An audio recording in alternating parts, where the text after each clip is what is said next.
The recent Gambian National Audit Report on the Independent Electoral Commission, or IEC, has unveiled startling financial irregularities, exposing significant flaws in the Commission's financial management and governance. The findings reveal a pattern of mismanagement that includes unverified fund transfers, unauthorized payments, and a lack of transparency in financial dealings. All of this, honestly, raises concerns about accountability within the institution that oversees the country's electoral processes. To keep this video short and not waste your time, let's look at 7 of these shocking bombshells. The first one on the list is the unverified payment of over $301 million transferred to private bank accounts. One of the most surprising revelations from the audit is the discovery of over GMD $301,323,850, which equates to $5.7 million, that was transferred to private bank accounts of IEC officials. Auditors were unable to verify how this money was withdrawn or used, as the IEC refused to provide the requested bank statements. This significant refusal to cooperate not only violates financial regulations, but also undermines the transparency required of a public institution. The audit team expressed serious concerns that the absence of these statements hindered their ability to ensure proper usage of these funds, raising suspicions of possible misappropriation or fraudulent activities. The audit report criticized the IEC management for not availing the requested bank records and noted the risk of collusion between management and election officers regarding the misappropriation of election funds. This refusal to release crucial financial documents represents a major violation of both the Gambian Constitution and the country's financial regulations. The second one is the payment of $12.7 million in allowances paid outside the payroll system. Another glaring issue is the discovery that the IEC disbursed GMD $12,719,077.53, approximately $240,000, in staff allowances outside its official payroll system.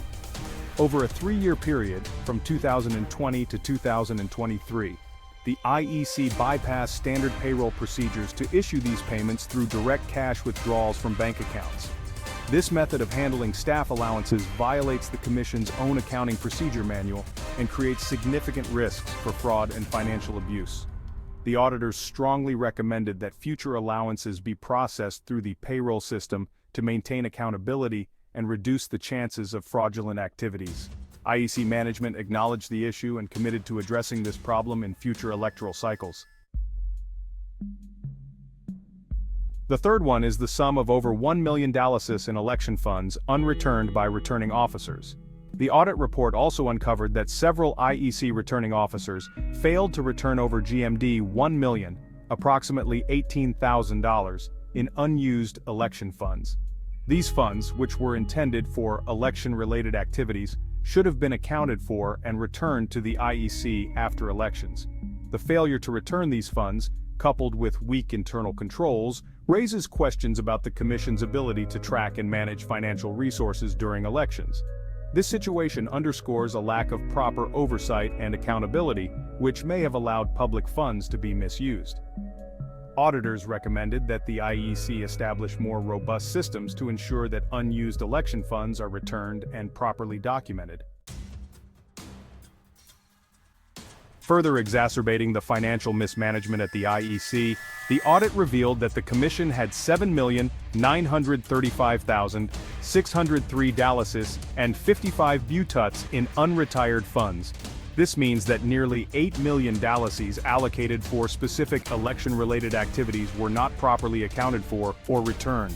Unretired funds indicate that money allocated for public use was not subjected to adequate financial reconciliation, which increases the risk of corruption and loss of public money. Despite the IEC's assurances regarding the retirement and liquidation of funds, the audit team indicated that an outstanding retirement amount of $7,935,603 and 55 bututs can still be verified.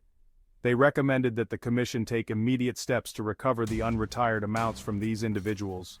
Suleiman Juf, $443,196, Joseph Colley, $1,482,201, Anthony Robert Seca, $5,907,702.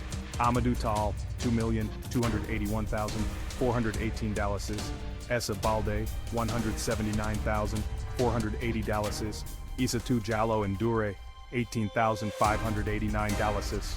Pamakan Khan, $353,990. Lamin Cham, $1,031,431. And Lamin J. Jadama, $20,800. Shocking, right? This is a humble request to please support our work by liking this video and subscribing to the African Pacific YouTube channel, a Gambian-owned channel looking into the happenings of the motherland that are often ignored by mainstream media. Please show us love by liking and subscribing. Thank you so much. The fifth on the list is the payment of $15 million in staff bonuses paid without adequate documentation. Another major irregularity noted in the audit was the payment of over 15 million Gambian dollars in bonuses and incentive payments to IEC staff without adequate supporting documentation. These payments were made without following proper financial procedures, and there was no clear justification or paperwork to explain the disbursements. The absence of supporting documentation for such large sums of money not only violates basic financial protocols, but also casts doubt on the legitimacy of these payments. The auditors recommended that the IEC improve its internal controls to ensure that all future payments are fully documented and justified. The report also called for a review of past bonus payments to determine if any of these funds were improperly allocated. The sixth point brought forward by the audit report is weak internal controls and the risk of fraud. The audit highlighted severe weaknesses in the IEC's internal control systems, which make the Commission vulnerable to fraud and financial misconduct. For example, the use of checks to withdraw large sums of money, which were then distributed to IEC staff in cash, was flagged as a particularly risky practice. This method of cash handling increases the possibility of fraudulent activities such as embezzlement or misallocation of funds. The auditors recommended that the IEC strengthen its internal controls by automating its financial processes and ensuring that all disbursements are made through official channels. This would help reduce the likelihood of fraud and improve the overall transparency of the Commission's financial operations. The seventh point is the IEC's refusal to investigate financial irregularities. In response to the audit findings, the IEC management often denied the existence of any financial wrongdoing. For instance, in cases where returning officers failed to return election funds, the IEC management insisted that all officers had adequately retired their funds. This response disappointed the audit team, which recommended that the IEC should have conducted a thorough investigation into the missing funds rather than simply accepting the officers' reports at face value. This refusal to properly investigate financial discrepancies not only reflects poorly on the IEC's governance, but also perpetuates a culture of non-accountability within the institution. This is a humble reminder to please like this video and subscribe. Thank you so much, much appreciated. A call for transparency and reform. The findings from the Gambian National Audit Report on the IEC present a troubling picture of financial mismanagement, poor internal controls, and a lack of transparency. The IEC, as the body responsible for overseeing elections in the Gambia, plays a critical role in maintaining the integrity of the democratic process. However, the revelations in the audit report undermine public confidence in the Commission's ability to manage its finances responsibly, safeguard public funds, and the overall fairness in conducting the general elections. To restore trust and ensure future electoral integrity, the IEC must implement significant reforms. This includes improving internal controls, ensuring that all funds are properly accounted for, and enhancing transparency by fully cooperating with auditors. Additionally, the Commission must adopt stricter financial protocols, particularly with regard to payroll and fund disbursement systems, to reduce the risks of fraud and corruption.